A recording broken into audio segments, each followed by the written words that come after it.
Hola, hola y bienvenidos a otro capítulo de A5X en nuestra sección sobre liderazgo. Hola Dani, ¿cómo estás? Excelente. ¿Tú cómo vas? Todo muy bien por acá. Como siempre, les acompaña María Paula Ramírez, Daniel Ruiz, y en el capítulo de hoy vamos a hablar de un libro súper interesante que se llama Amped Up, em, que básicamente traduce Amplifícalo. Es del autor Frank Slutman y explica, entre muchísimas cosas, la importancia y la clave del crecimiento empresarial y el rol de los diferentes líderes en el proceso. El libro como tal tiene 6 lecciones como clave, son 7 secciones, la primera es como de introducción y las 6 lecciones clave son básicamente incrementar tus estándares, alinear a tu gente y a tu cultura, afilar tu foco, tu concentración, agarrarle el ritmo a las cosas, transformar tu estrategia y se cierra con un capítulo que a mí personalmente me pareció muy interesante sobre el crecimiento del líder. El libro en general se divide en capítulos súper corticos donde explican cada cosa como muy a detalle, pero de manera súper corta. Eso a mí personalmente no me enganchó mucho, pero me pareció interesante resaltarlo porque para leerlo debe ser pues muy, muy sencillo. Entonces, bueno, yo creo que algo que es de la parte introductoria, algo que se menciona es todo el tema de la misión, que creo que es algo que se menciona en varios libros en general, y es la importancia de tener la misión clara, que la misión sea realista, pero que también sea ambiciosa, que creo que es un tema que hemos hablado mucho últimamente, Dani. Cuéntanos un poquito qué opinas sobre eso. Claro. Bueno, antes de empezar con la misión, quería hacer dos temas interesantes con este libro y es, uno, es un libro que en realidad lo recomiendan los inversionistas de muy buenos fondos de inversión en Estados Unidos. La Junta de Acción se lo recomienda a toda la parte directiva de las startups. Entonces es un libro bastante bueno, muy recomendado en realidad. Simplemente quería decir eso porque pues en las últimas empresas que he estado siempre ha sido una de las recomendaciones más altas en ese tipo de juntas. Y por otro lado, me parece que parte de lo que lo hace interesante también es el formato y es más que ser como un libro donde hay libros que se destaca un poco más la narración, la narrativa y la historia del libro. En este creo que es más como una Biblia con capítulos bastante aislados, ¿no? No hay como una historia fuera de las historias, de los ejemplos de las empresas en las cuales ha estado el autor, que sí son transversales a todos los capítulos, pero de resto creo que son bastante aislados y se lee más como como un book, una receta, ¿no? Donde tiene Sí, como, o un es libro de más como una recetas, ¿no? guía. Claro, entonces digamos que ese es como el formato en el que uno debería ver como el libro, un poco más que la narrativa y todo esto. Y ya entrando pues como una de esas primeras ideas que tiene el libro sobre la misión, es bien importante destacar cómo el libro habla de la misión y qué no dice de la misión. Obviamente hay una crítica grande inicial que me parece que es válida sobre muchas de estas misiones que sacan las empresas que no les interesa la misión, que son como plantilludas, ¿cierto? Como que es lo mismo siempre, una misión como no sé, de ser los número uno en el mundo y ganar mucho dinero y bla, bla, bla. Y creo que él hace mucho énfasis en que las misiones tienen que estar muy orientadas y ser muy específicas a lo que de verdad hace la empresa. Y creo que ahí es donde se convierte en un reto para los líderes de cómo se fijan estas misiones, cómo se fija de tal manera que sea corta, que sea algo que digamos que todos los colaboradores la entiendan y que no sea una plantilla más, que no sea de pronto un chat GPT, como por favor créame una misión genérica para mi empresa, pero que sea algo que de verdad las personas se puedan conectar y que la misma misión conecte con los valores de los líderes y los valores de la empresa. Eso creo que es una de las cosas más difíciles para un líder, poder crear esa misión corta, esa misión que sea fácil de recordar, esa misión que se pueda, digamos que en todos los días que tengamos reunión, uno pueda volver y repetir, es que estamos acá para crear el sistema operativo de finanzas del mundo, bueno, algo que sea, que llame la atención. Entonces, ese tipo de cosas son bastante complejas Y ya después viene el tema de, bueno, logramos tener una misión, ahora cómo hacemos para que las personas la sientan, cómo hacemos para que todos los que están acá trabajen por la misión, trabajen con la misión, que es otro tema pues grande y muy importante. Yo pienso que son dos cosas que van muy de la mano. Y por ejemplo, con eso que mencionas, yo me devuelvo mucho a la época de la universidad, ¿cierto? En lo personal, pues yo estudié en mercadeo y una de las cosas que vemos en la carrera es justamente cómo se plantean la misión y la visión de una empresa. Y es justamente una plantilla lo que te entregan, lo que te dicen es que la misión tiene que tener A, B, C y D, ¿verdad? Lo que no te explican es la importancia de la misión realmente para la empresa y el impacto que tiene una buena misión, ¿sí? Digamos que Ujú. creo que esto en otros libros lo han mencionado, que es, y lo resaltan mucho, lo he escuchado ya en 2 o 3 libros, la misión de Johnson y Johnson, ¿cierto? Mm, Eh, que es como claro, súper... el- sí, y el ejemplo que dan, creo que es con esta misma empresa que dan un ejemplo, no me acuerdo exactamente de la droga, no sé si es ibuprofeno, Tylenol, una de estas que es una marca, una submarca Ujú, de lo que es Johnson Johnson, que tuvieron un problema y tocó, digamos, tomar la decisión de hacer un recall, o sea, volver a que toda la gente que compró efectivamente esta droga la devuelva y se les dé otra o se les devuelva la plata, lo que sea que hacen. En ese sí. caso, creo que es esta, ¿no? Es la que hablan de ese ejemplo. Sí, pues no es O en no lo este tienes libro, pero sí presente. es en esa, sí, Es sí. en esa No empresa, me ¿no? acuerdo de qué libro es, pero sí es esa empresa y sí, toda la Mm, crisis que tuvieron es porque el Tylenol le estaba haciendo daño a ciertas personas, estaba generando muchos efectos secundarios y ellos basados en su misión justamente como por su amor hacia las personas, que es lo que ellos mencionaban, ellos trabajan primero por la gente, o sea, lo más importante para ellos según su misión es la gente. Y basados en eso, muy a pesar de las recomendaciones de los centros de salud y demás, que les habían dicho como que no, pues esperemos a ver si se reporta en otro estado o qué pasa, ellos dijeron no, la gente es lo más importante y lo que nosotros planteamos es que si la gente es lo más importante, hay que cuidarlos. Y si hay que recoger el Tylenol de todos los estados en donde vendemos Tylenol, pues hay que hacerlo. Entonces eso me parece que eso es ser mission driven, ¿cierto? Eso es realmente alinearse con la misión, es apropiarse de la misión. Y también lo que mencionabas ahorita es lo que hace que la gente conecte con la misión. Sí, a la larga, si claro. la misión incluye los valores y demás, pues hace que la gente, la contratación, todo tenga un lineamiento básico como más estándar, será Claro, decir. sí, pero ahí se dice muy bien, o sea, ahí se resume muy bien y es que una buena misión y unos buenos valores, unos buenos principios de la empresa, lo más importante que tienen que hacer es guiar las acciones de la empresa, de todos los empleados, de todos los colaboradores. Eso yo creo que es lo que define si es buena o no, si uno es capaz de guiar las acciones, de tomar decisiones en base a lo que representa la misión y los principios. Creo que a eso es lo que queremos llegar con esto. De acuerdo, de acuerdo. Algo más que es súper importante que mencionan en el libro son las cosas que la misión debe tener, ¿verdad? Entre ellas, una cosa que recalcan mucho es que la misión no puede ser sobre el dinero. Ujú.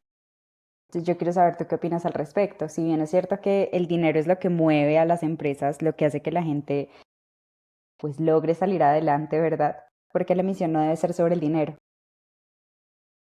Porque lo que dicen en el libro, y también estoy muy de acuerdo, es que uno nunca crea una empresa con la idea de que es simplemente una máquina de hacer dinero, ¿cierto? O sea, no es como aquí vamos a imprimir dinero y ya.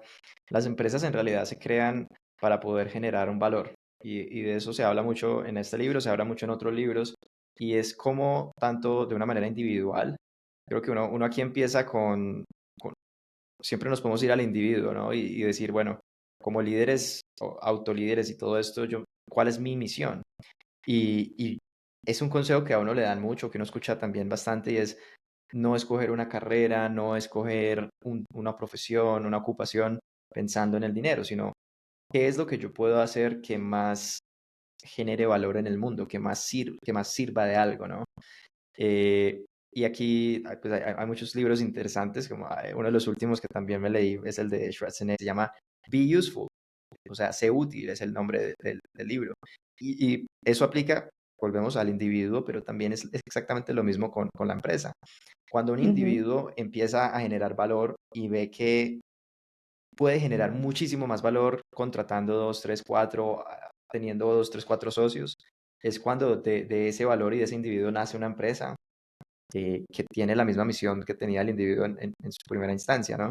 Entonces yo creo que las ujú, empresas que son exitosas entienden esto, están ahí para crear este valor extraordinario y pues el dinero es un resultado, un side effect, un efecto secundario de hacer muy bien este trabajo. Obviamente, pues vienen unos procesos de lo que se llama monetización y todo eso, y es saber también capturar el valor, parte del valor para que se quede en la empresa, ujú. pero sin duda eso es secundario, terciario, a verdaderamente tener el bienestar, crear valor extraordinario hacia los clientes y crear un valor extraordinario hacia todos los colaboradores que hacen parte de la misión. Ok, ok. Yo creo que en eso estamos súper de acuerdo. Ahora, digamos que esa es la parte dulce, ¿verdad? Hay, Pero hay hay... casos, quería decir algo con eso, y hay casos que hoy en día se han vuelto muy, muy populares, porque tú hiciste un buen ejemplo de lo que es una empresa que tiene la misión y la misión, y es claro la misión que tienen y cómo la misión los lleva a las acciones que benefician a los usuarios. Y también es Ujú, claro que estas empresas, como tú lo habías dicho, eh, todavía existen, ¿no? Todavía existen, llevan mucho tiempo en el mercado, todavía son líderes y las mejores empresas que tienen esas misiones se ven que existen y perduran. Y también hay casos, los casos famosos de hoy en día FTX, FTX, el Money Exchange, tenemos casos de WeWork, tenemos casos de, ¿cómo es que se llama? Thanos, no me acuerdo, no, Thanos es el de los Avengers, ¿no? ¿Cómo es que se llama la de esta chica que ella creó una máquina que hacía es que exámenes de sangre, pero era puro humo? Es algo parecido a eso, pero no creo que sea eso exactamente el nombre. Lo voy a buscar y ok. lo voy a decir ahorita.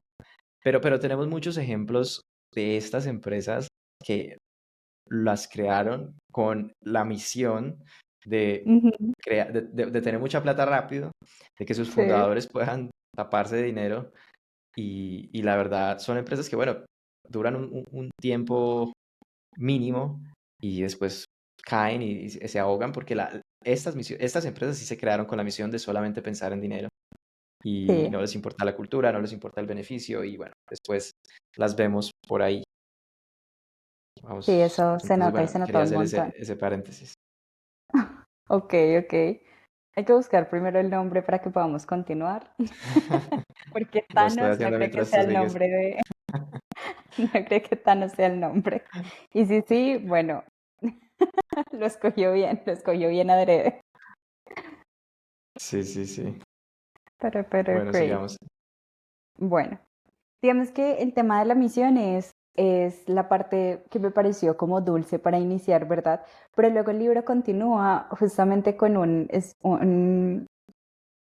wow, una frase, un statement muy, muy puntual y es declararle la guerra a la competencia, ¿verdad? Que bueno, pasamos de lo bonito a lo no tan bonito. Algo que me quedó sonando un montón es, ahí citan una de las frases de Sun Tzu, que es, el objetivo de la guerra es someter al enemigo a la voluntad propia, ¿verdad?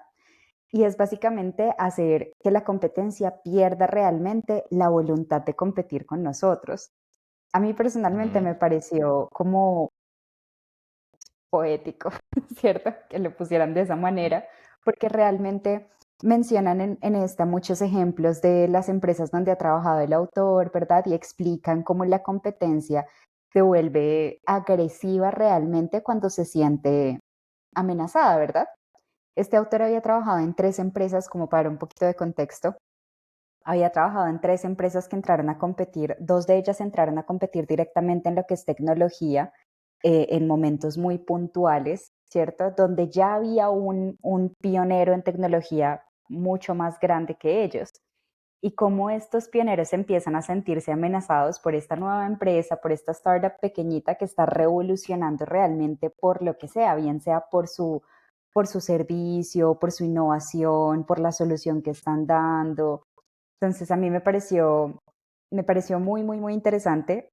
Digamos que, spoiler alert, al final las empresas, si no me equivoco, las 3 empresas fueron adquiridas o 2 de las 3 empresas terminaron por ser adquiridas por empresas más grandes, ¿verdad?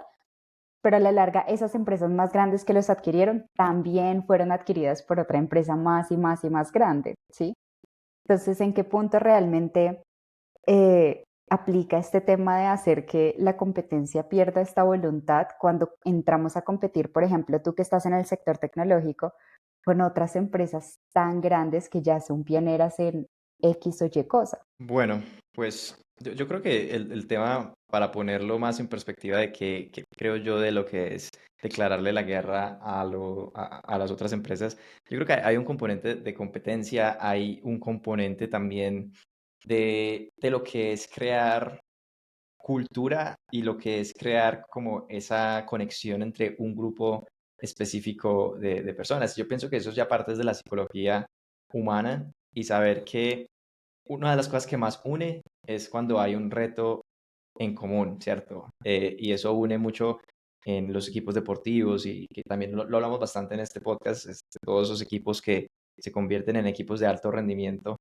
Todos los equipos, por ejemplo, en un deporte tienen enemigos y cuando tú tienes un Ujú, partido, lo que sea, tú tienes claramente un contrincante a quien ganarle. Y es claro que ujú, si tú ganas, el otro no, ¿cierto? O sea, si tú ganas, el otro pierde. Y yo creo que esto es lo que, sí, un poco a lo que quiere llegar el autor en el libro y es hablar de, a excepción, como creo que él usó estas mismas palabras, a excepción de los países que pueden imprimir dinero, el resto de todas las personas y de todas las empresas que estamos acá, no creamos dinero adicional, simplemente nos capturamos pedazos del mercado. Y quiere decir que si tú entras a capturar un pedazo del mercado, hay alguien más que lo acaba de perder. Y eso es ujú, lo que él hablaba de la guerra, ¿no?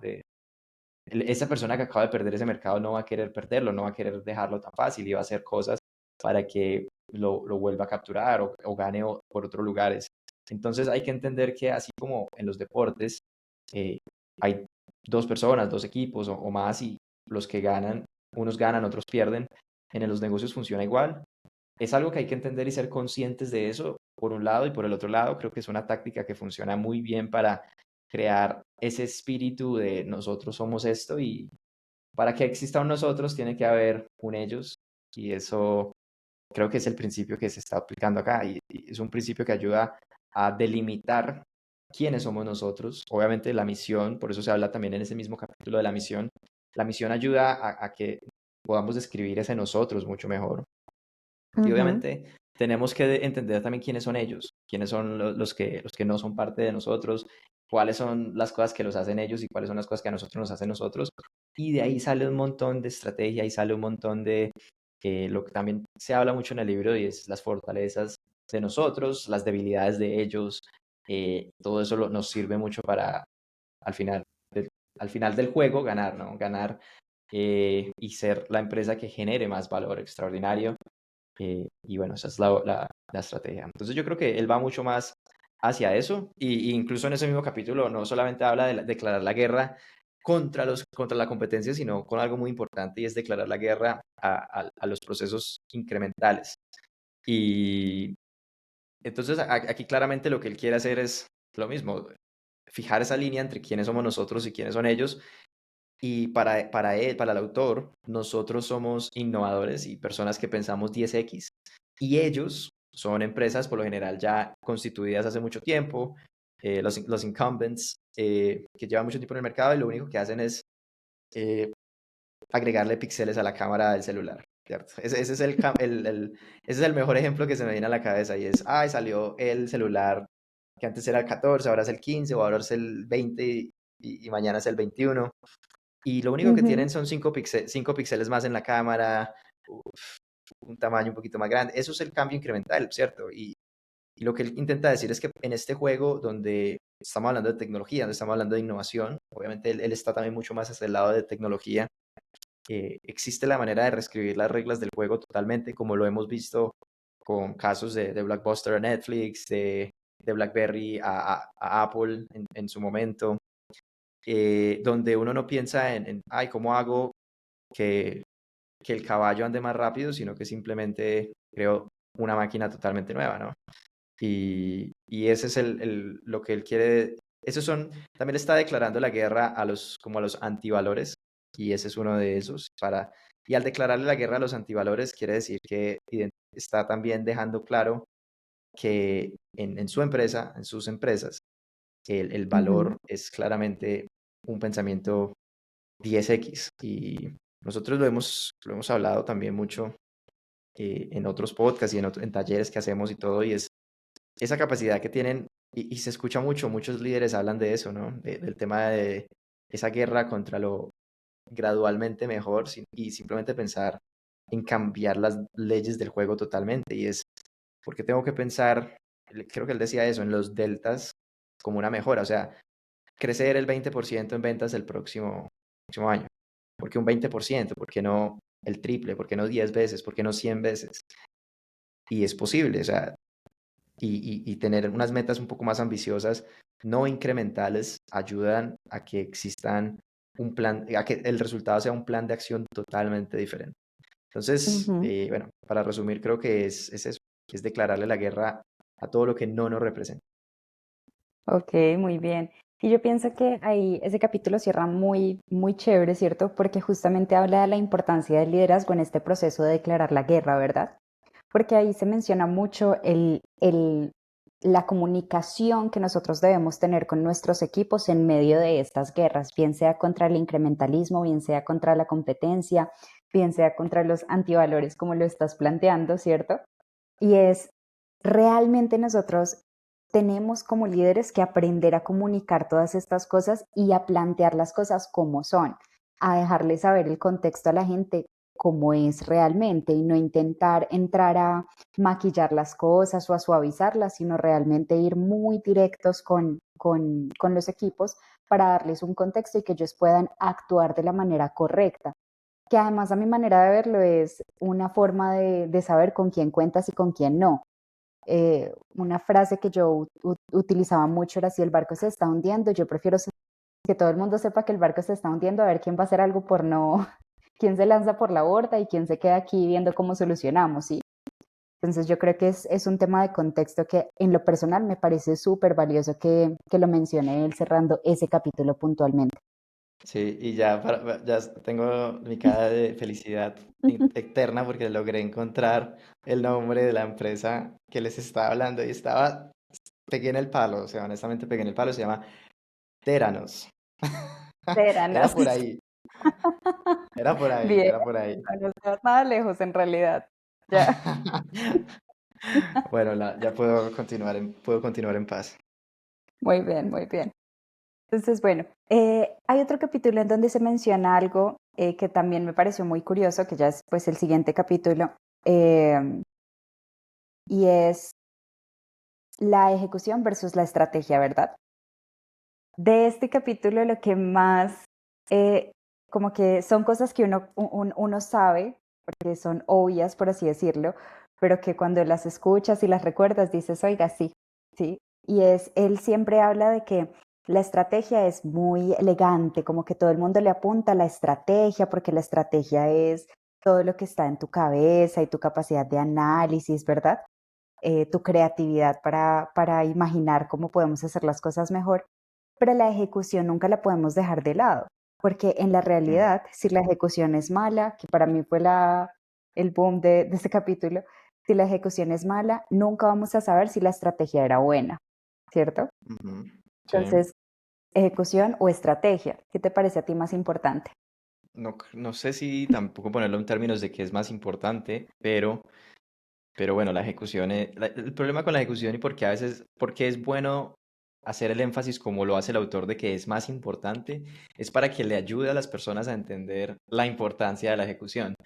Y es que muchas personas piensan que, no, listo, y yo creo que es como el sueño de todas las personas que empiezan a hacer algo, es como, bueno, me sueño el día en el que solamente pueda hacer una máquina de ideas o solamente pueda sentarme, dirigir, y es algo que la verdad yo escucho mucho en el contexto en el que estamos de emprendedores y todo eso, y es como uno de los sueños que tienen.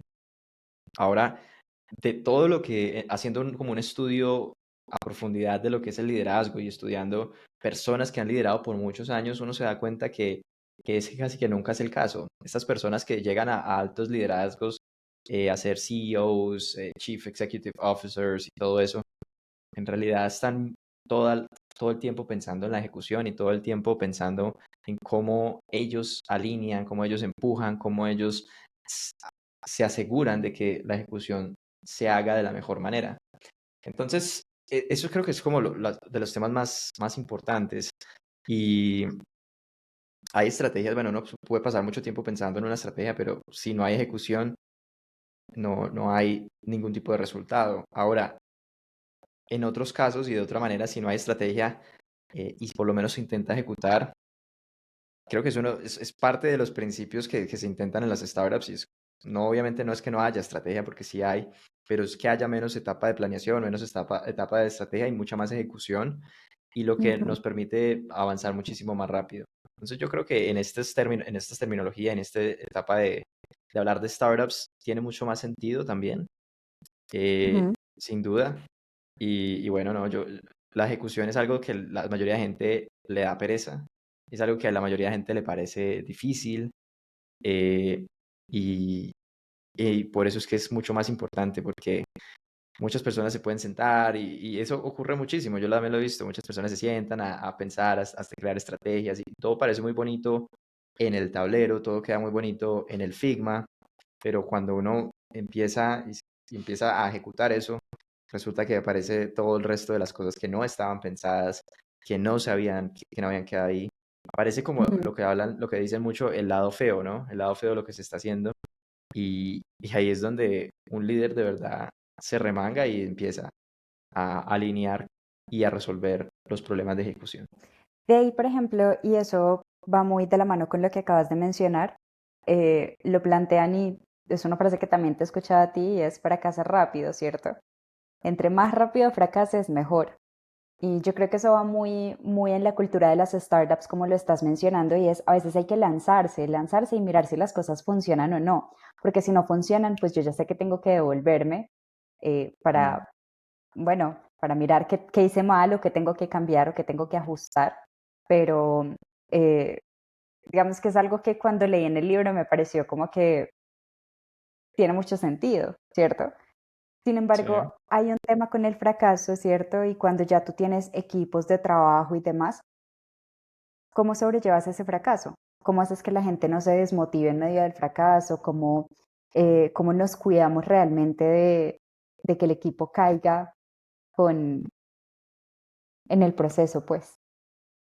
Claro, eso es algo muy bonito porque hace parte de uno de los valores que para mí y para las empresas en las que he podido inculcar o hacer parte de la construcción de los valores y los principios, y es el crecimiento. El crecimiento tiene algo como principio que sirve mucho para contrarrestar cualquier caso de desmotivación y es entender los fallos como crecimiento, es entender el fracaso como crecimiento, ¿cierto? Es verdaderamente coger esa frase de Thomas Edison y decir, bueno, no es que haya fracasado 1000 veces, es que aprendí 1000 maneras en las cuales no funciona. Ese es el espíritu el valor del crecimiento en una empresa. Y sirve, o Sí. sea, cuando tú me dijiste ese problema, yo dije, no, eso en las empresas en las que yo he podido liderar no existe esa desmotivación por el fracaso, porque todo se ve como crecimiento. Obviamente verlo como crecimiento no es tampoco, siempre nos vamos a eso, ¿no? Un líder mediocre lo deja en filosofía, pero un buen líder lo convierte en ceremonias y lo convierte en acción. ¿Y eso qué significa? Verdaderamente sacar el espacio para decirme, bueno, aquí fallamos, claramente fue un fracaso, y hay muchos por todo lado, siempre, constantemente, pero tener los espacios para decir, aquí fallamos, fracasamos, vamos a hacer lluvia de ideas de cómo esto no nos vuelve a pasar. Y dejarlo explícito. Solamente es negativo si no hacemos nada al respecto. Solamente es Ujú, malo si nos quedamos, si repetimos el fracaso. Pero listo, fracasamos esta vez, ahora nos vamos a preparar totalmente, sea con un proceso, vamos a dejar un proceso escrito, unos compromisos escritos, porque esto no se vuelve a repetir, ¿cierto? Y solo es negativo si se ujú. vuelve a repetir. Entonces, ese espíritu de crecimiento, de aprendizaje, es lo que contrarresta 100% el tema de tenerle miedo al fracaso o fracasar. Ok, ok, muy de acuerdo. Y yo pienso que eso también va muy de la mano, ¿cierto? Con otra cosa que ellos mencionan justo creo que es en el mismo capítulo, y es la analogía de conductores y pasajeros, ¿cierto? Como tú te aseguras, eso lo sacan de un comercial de Volkswagen, y es vía driver, not a passenger, ¿sí? Mm, Sabrá de hace cuánto tiempo es el comercial, mm. pero es justamente el ser un conductor. ¿Qué entiendes tú por ser un conductor y qué entiendes tú por ser un pasajero, Dani? Eso me da risa porque creo que es que se alinean demasiado con lo... Tú me dices cualquiera de este tipo de cosas, yo te doy uno de los principios, que no son muchos tampoco, porque eso es un tema importante de tener principios y tener valores en una empresa que tampoco sean infinitos. Pero este para mí se asemeja mucho y yo todo lo que les hablo lo relaciono con las empresas y con las experiencias que yo he tenido. Es la única manera de volverlo lo más real posible. Y en las empresas que tenemos también siempre tenemos una cosa que se llama ownership, ¿cierto? De cómo yo me vuelvo dueño de lo que estoy haciendo. O sea, yo soy el Ujú. dueño, yo soy el responsable de todo este tipo de cosas. Y ese principio, ese valor del ownership es lo que para mí, a mi interpretación, se busca hablar con esto de los conductores versus los pasajeros. Y es eso, el conductor es la persona que tiene la responsabilidad de llevar a ese grupo de personas, sí, a ese grupo de personas hacia su meta, hacia su lugar de destino. Pues obviamente Sí, nosotros en una empresa tenemos un lugar de destino al cual queremos llegar y el camino es casi que infinito si tenemos buenas metas. ¿Y qué es lo que queremos? Queremos personas que estén ahí, sean dueños del camino, sean dueños de los resultados, sean dueños del proceso, y no personas que simplemente se sienten a esperar a que los demás sean los que les digan qué es lo que tienen que hacer. Y yo creo que eso es muy importante, en especial entendiendo de dónde viene el autor, entendiendo las startups, que las startups siempre tienen el reto de entrar a ser los más pequeños, tienen el reto de todo esto. Entonces tú cuando tienes una empresa grande que ya tiene sus procesos bien definidos, puedes tener muchísimos más pasajeros. ¿Por qué? Porque los pasajeros se sientan y disfrutan digamos, del camino porque ya otra persona creó el bus, otra persona puso a alguien que lo maneje, el bus tiene piloto automático con inteligencia artificial. Entonces, de verdad que en estas otras empresas hay muchos pasajeros y está bien. En este caso, esas empresas ya necesitan a los pasajeros, ¿cierto? Entonces, pero una startup no tiene ni siquiera el bus, ¿no? Tienes una llanta por lo menos y hay que hacer algo con la llanta, ¿no? Ese es un ejemplo muy bueno porque es a ese nivel al que uno llega cuando uno participa en muchas startups, no hay ningún proceso. Y yo cuando entro al sí. nivel en el que yo entro en las empresas, no hay ningún proceso. ¿Y qué es lo que tú quieres? Tú quieres personas que puedan comportarse bien, o sea, personas que puedan llegar a los resultados cuando no hayan procesos. Y cuando no hay proceso, ¿tú qué tienes? Solamente lo que tiene cada uno, su personalidad, Las sus ganas. actitudes y tal, claro, para llegar a una meta, porque los demás que no tienen eso solo se recuestan en el proceso para que los empuje hacia adelante. Aquí no hay nada de eso, ¿cierto? Entonces Ujú, es la diferencia y es lo que él quiere, lo que él dice. Y él dice que incluso mucho después de que sea una startup pequeña y ya se convierta en, por ejemplo, una empresa grande o que sea unicornio como las que él ha liderado, él sostiene ujú. el tema de que la empresa se quede pequeña y que conserve esos valores de empresa pequeña, o sea que no tiene que crecer no tiene que sobredimensionarse en empezar a contratar un montón de pasajeros cuando ya llega un punto, ¿no? Tienen que más bien seguir buscando los conductores que el equipo no tiene que crecer infinitamente, sino más bien es tener la gente correcta trabajando en la empresa. Entonces, para Ujú. mí eso es el tema. Ownership, los conductores, es lo que uno busca, la gente recostada, la gente que no tiene iniciativa, que solo son pasajeros en la vida, esos son los que no queremos en las startups y bueno, y en estas empresas. En general, en las empresas, pienso yo. Hay algo que a mí me pareció como interesante, ¿cierto? Sobre este punto y es justamente cómo sé si yo soy un conductor o si soy un pasajero, ¿verdad? Y en lo Ah, personal me pareció muy bueno saber o estás, entenderlo de la siguiente forma. Y Si estás es, haciendo esa pregunta es porque ya eres un es porque pasajero. eres un pasajero, tal Sí, cual. Yo escuché la frase y también pensé lo mismo y dije, si lo está preguntando, ya, fracasó, ¿cierto? sí, sí, Pero sí, algo que me sí. pareció muy interesante fue la manera en la que lo plantea y es, yo tengo que preguntarme a mí mismo, si yo mañana me voy de la empresa, ¿qué impacto va a tener eso sobre la empresa? ¿Cierto? Si yo Ujú, me voy de la empresa va a sufrir. Yo soy realmente indispensable para la empresa. Si yo no soy indispensable, yo soy un pasajero, ¿cierto? Si yo mm, no tengo un impacto grande en la empresa, yo soy un pasajero. Que ser indispensable no tiene que ser necesariamente yo soy el único que sabe hacer esto, yo soy la única persona que puede hacerlo, no. Pero sí es yo soy la persona que mejor lo hace, ¿cierto?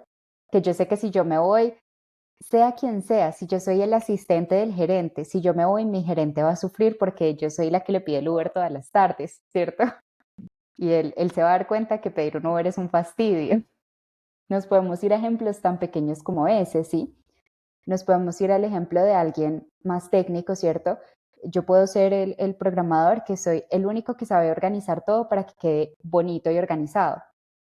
Todos saben programar, pero yo soy el único que sabe organizar, yo soy el único que realmente sabe ponerlo para que cualquiera lo entienda. Entonces yo creo que esas son las cosas que realmente te hacen a ti indispensable en una empresa, ¿cierto? Es saber que tú mm. tienes algo que verdaderamente aporta valor a tu equipo. De acuerdo, Pero, de acuerdo. pero bueno, ahí mencionaste otra cosa que es justamente lo que él menciona de crecer, ¿cierto? Y la paradoja de crecer, sí, como así lo llama él. Sí, la paradoja de escalar.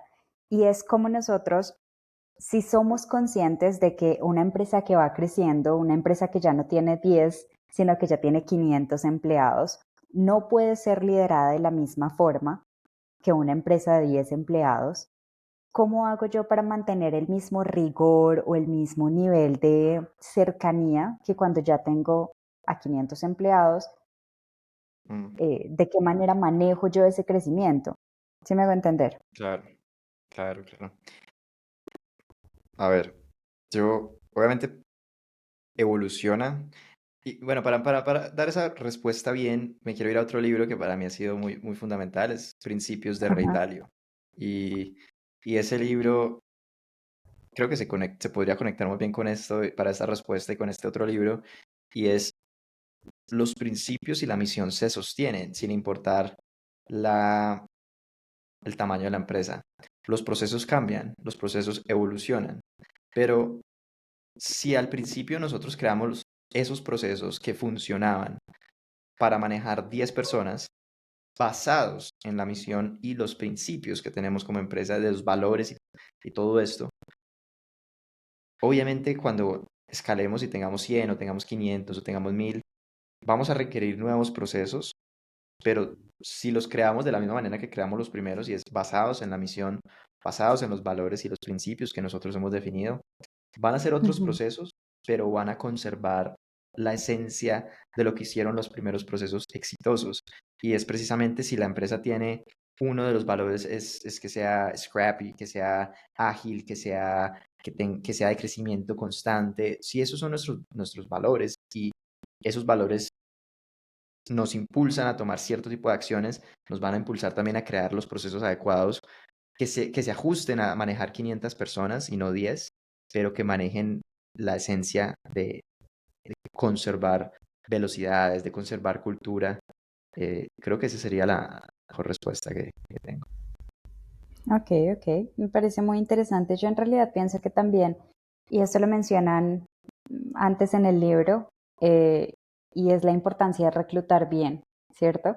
De tener un buen ojo para reclutar. No hay una fórmula mágica para reclutar, pero inclusive hay algo que plantean ahí que a mí me pareció también interesante y es, un líder debería estar reclutando todo el tiempo, así no necesite gente. Y es algo que también hemos charlado en otras ocasiones, ¿sí? Y es, Mm, siempre va a haber talento nuevo, siempre va a haber gente nueva en el mercado. Yo como líder tengo que estar pendiente de qué nuevito hay por ahí, ¿cierto? Y siempre claro, estar pendiente de mirar perfiles para poder reemplazar otros perfiles que de pronto me están bajando el nivel Así suene un poquito tosco, así suene un poquito negativo, pero yo siempre tengo que estar pendiente de quién va bajando el nivel en mi equipo y tengo que estar pendiente también de cómo voy a jugar mis cartas si esta persona de aquí a mañana deja de estar al nivel que yo la necesito. Entonces yo pienso que esas son dos cosas que van muy de la mano y hacen que realmente el liderar sea más sencillo y es saber perfilar muy bien y estar constantemente evaluando a las personas con las que se está trabajando y a las personas con las que se cuenta. La evaluación constante también la mencionan en varias partes del libro y es como debemos realmente mantenernos midiendo y verificando que el progreso que está teniendo el equipo es el adecuado, es el que estamos esperando, el rendimiento en general, pues. Sí, sí, sí. Y yo creo que reclutar tiene los dos componentes que también se hablaron. Reclutar tiene un componente que solamente se hace bien si está clara la misión, si está clara los valores y los principios de la empresa, y que obviamente también se convierte en un proceso. El proceso es lo que uno define para reclutar una persona cuando la empresa está pequeña. Puede ser como lo entrevista el CTO, el CEO y tal, porque somos 5, 10, 15 personas, pero ya después cuando son 500, pues ya el CEO o el CTO no van a poder probablemente entrevistar a esas personas y el proceso cambia. Pero si el nuevo proceso se hace, hablando otra vez en reclutar específicamente, ese nuevo proceso se hace y se logra conservar la misma calidad, la misma misión, los mismos valores, seguramente va a ser un proceso diferente que se ajuste a las necesidades ya de la empresa, de pronto tener lo que llaman middle management o los gerentes y coordinadores, directores, y se encuentre un proceso que a ese nivel otorgue el mismo nivel de exigencia que otorgaba el proceso anteriormente. Entonces, eso, obviamente, pues el tema de contrataciones, en muchos libros también se habla de que es una de las, si no es lo más importante, es una de las cosas más importantes, porque a la final todavía son las personas las que hacen en una empresa, ¿no? Entonces, si no están las personas correctas, no se va a hacer nada, ni tampoco se va a pensar en soluciones, ni se van a ejecutar. Entonces, sin Ujú. duda, tener la gente correcta, lo que decían ahí en el libro, creo que lo decían textualmente como tener la gente correcta en el bus, en los asientos correctos, es una de las cosas más importantes, ¿no? O sea, y hay que bajar del bus a las personas que no tienen el mismo nivel que los demás, no tienen los mismos valores, no tienen los mismos principios, y hay que bajarlo rápido. Y hay que Súper sentar de la gente acuerdo, donde, hay que sentar la gente en el también en lugar su puesto correcto. correcto, sí, eso es muy importante, ¿no? Eso también es súper, súper importante. Em, ya nos estamos quedando un poquito cortitos de tiempo, pero justamente conectando con eso, el último capítulo habla mucho de cómo impulsar o cómo hacer crecerte a ti mismo como líder, ¿verdad? Y Sí, digamos que lo conecto mucho con la analogía del bus y es decidir muy bien en qué bus me voy a subir, ¿verdad? En este capítulo sí. se habla puntualmente de la importancia de escoger muy bien tus primeros empleos, mirar muy bien hacia dónde te vas a dirigir en el futuro, tener muy clara tu meta, para dónde vas realmente, a dónde te estás proyectando y aprender a verte a ti mismo como un producto, ¿cierto? Es decir, hacer este mismo proceso de mirar cuáles son mis cualidades, cuáles son mis diferenciadores, qué me hace a mí especial, qué me hace a mí perfecto para este rol puntualmente, aprender a venderme a mí mismo. Eh, digamos que todo el tema de venderse uno mismo y aprender a verse uno mismo como un producto, lo mencionan y lo abordan en este capítulo. Eh, yo te preguntaría dos cosas acá, ¿cierto? Una es, ¿cuál sería el tip que tú le darías a un líder para que se venda mejor? Para que se venda mejor. Ujú.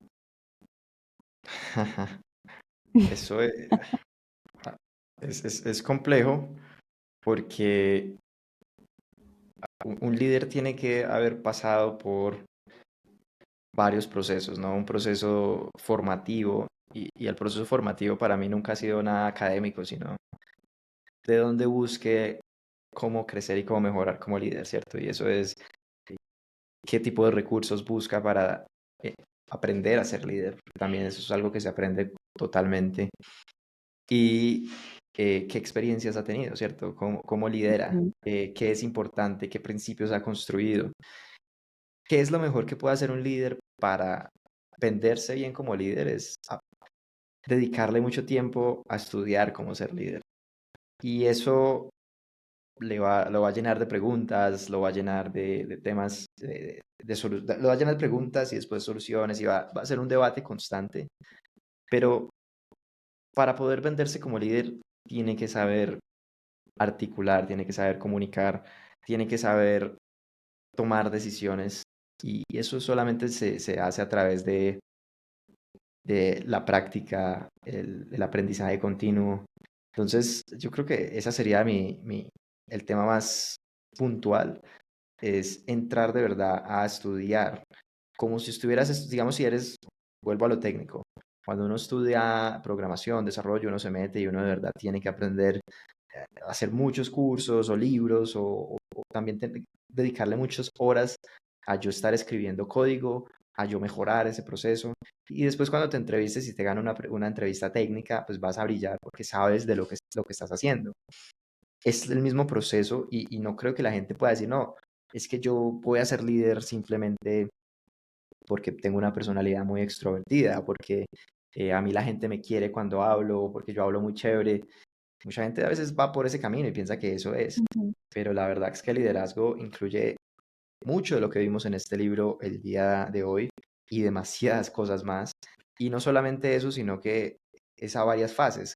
Y tú puedes leer este libro, el de Amper Up, la primera vez y sacas una cosa, lo lees la segunda la vez y sacas segunda otras vez, cosas. Exacto. Y sí. cada vez que lo leas vas a sacar algo diferente, porque no Ujú. solamente estás en otra etapa de tu vida, en otro contexto, y cada vez vas a sacar algo diferente. Y así pasa con todos los libros. Entonces, lo mejor que puede hacer un líder es continuar el proceso siempre y eso se ve cuando tienes conversaciones con personas que les interesa mucho el tema, eso se ve cuando tienes entrevistas con personas así, que pueden hablar de varias cosas, dar su opinión y contar cuáles son esos principios que han desarrollado a través del tiempo para liderar. Ok, súper. Eso va muy de la mano con dos cosas que mencionan en el libro y es la importancia de la formación, pero la importancia de la experiencia también. Y es aprender a Mm, lanzarse, es buscar también aprender de eh, aprender directamente durante la experiencia, ¿verdad? No necesariamente tienes que aprender siendo o estando en un cargo de liderazgo, pero sí puedes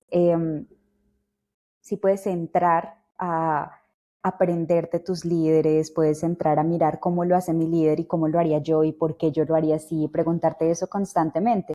Si no estás en este momento en un cargo de liderazgo, pero te quieres proyectar a estarlo un día, lo primero es mirar esos espejos que tienes en todas tus experiencias y mirar qué agarras de cada uno de esos para aprender y mejorar tus conocimientos y crear tu propio perfil de líder, que al fin y al cabo cada líder tiene sus virtudes, ¿no? claro. Em, ¿Hay algo que quieras agregar ahí? Sí, sí. Antes de que cerremos, tengo tres temas del libro que no quiero que cerremos sin que se discutan por lo menos por encima. Entonces, Ajá. las voy a hacer. Lo primero, cerrando un poco el tema que habíamos hablado recientemente de contratar y de tener la gente correcta en el bus, de tener la gente correcta en el equipo. Hay una cosa que es el balance entre contratar gente con experiencia y contratar gente con la actitud lo que él dice aptitude correcto. Y, y eso es algo que a mí siempre, siempre, siempre o sea, es de lo que más me gusta y es lo que uno llama como, ¿verdad?, encontrar esa joya que todavía no está, ese diamante en bruto que todavía, ¿cierto?, le hace falta, pero va a brillar demasiado cuando sea. Y eso ha sido algo que a mí me ha encantado, obviamente desde la experiencia con Edúcate y después 5, de ser mentor y de enseñarle a la gente que todavía no tiene nada de experiencia, pero Ujú. verdaderamente uno decir, ver ciertas personas y uno decir, wow, esta persona va a ser mega exitosa porque uno lo ve, ¿cierto? Eso es algo que siempre después de toda esa experiencia con las fundaciones, también lo llevo a las empresas y en muchos casos hay personas que llegan con muchísima experiencia y otras que no tanto, pero tú a las otras les ves el hambre, les ves la motivación, les ves la energía, les ves unas cosas que tú dices, wow, seguramente no tiene la experiencia, pero va a hacer todo porque el resultado sea positivo. Mientras que otras personas con un Ujú. poco más de experiencia no lo dan a ese nivel, ¿cierto? No dan toda la energía que puedan tener. Entonces, eso era un tema que me parece muy importante y me Totalmente. gustaría, el libro lo habla y lo dice que es importante y que él lo ha manejado también de esa manera, obviamente no dejando la experiencia, hay cargos que necesitan la experiencia y obviamente eso sí lo deja uno claro, pero para muchos de los otros casos no es necesario 100%, sino que con la actitud es suficiente y él decía, terminas con un equipo muchísimo más motivado, mucho más eh, Sí. enfocado y bueno, mucho más dispuesto a ponerse la camiseta a lo que tenga que hacer. Y creo Y que eso las también, otras, oh, dale. no, no, sí, dale, porque igual va a pasar otras cosas. No, que yo creo que como que aportándole a eso simplemente es que es mucho más fácil explicarte a ti cómo hacer algo, mientras que yo no puedo implantarle a una persona la actitud, ¿cierto? Es decir, la actitud no Total, es algo que yo le pueda implantar a una persona, el conocimiento sí. Y el que tiene la actitud total, para aprender es mucho más fácil de llevar que el que no la tiene. Pero bueno, ¿cuál es el exactamente. siguiente punto? Siguiente punto, hay un punto muy bueno que dice de empezar por una etapa de análisis antes de pasar a las soluciones. O sea, Sí. analizar el problema, planificar o ahí sí generar estrategia. Aquí tenemos toda esa etapa previa a la ejecución antes de pasar a simplemente decir, esto es lo que hay que hacer, esto es lo que hay que hacer, esto es lo que hay que hacer. Y esta me parece muy importante también porque lo conecto mucho a las experiencias recientes que he tenido y en un ambiente, para los que nos escuchan y están en el tema de tecnología, de productos digitales, es muy fácil caer en esto es lo que hay que hacer, vamos a hacerlo. Y el tema es, pasa rapidísimo de esto es lo que creo que hay que hacer a esto fue lo que hice. Y hay un gap, hay una distancia gigante entre verdaderamente lo que se tenía que hacer, cuál era el dolor, entender cuál era el problema y la solución que Ujú. se propuso no tenía nada que ver. Entonces, acá, por lo que es tan reciente para mí, o sea, una experiencia tan reciente que la veo en el trabajo, para mí es muy importante decirlo, que así parezca que a corto plazo se va un poco más lento, a largo plazo se va mucho más rápido. ¿Cuándo qué? Cuando tenemos y entendemos que el hábito está en parar, o sea, hacer una pausa, terminar de entender bien qué es lo que tengo que hacer, por qué lo tengo que hacer, cuál es el problema que estoy intentando solucionar y también hacer un análisis. Me sugirieron esta solución, pero es que yo no soy un robot, yo no soy una máquina, o sea, yo puedo ver que claramente esta solución que me acabo de plantear mi colega no puede ser la mejor. Voy a sacar un espacio para debatirlo. De pronto también no estoy viendo algo que él sí vio o ella sí vio y lo puedo debatir. Y ese es un proceso que debería suceder siempre, casi nunca sucede y lo que pasa es que pasamos de una a decir, esta fue la primera solución que o me dijeron, recuerden los Ujú. pasajeros, un pasajero es esa persona que simplemente dice, no, pues a mí me dijeron que hiciera esto y yo lo hice. Un conductor dice, no, a mí me dijeron que me fuera por este camino, pero yo sé que por aquí me ahorro tiempo, me ahorro gasolina y me voy a ir por el otro camino. Entonces de eso Sí. se trata.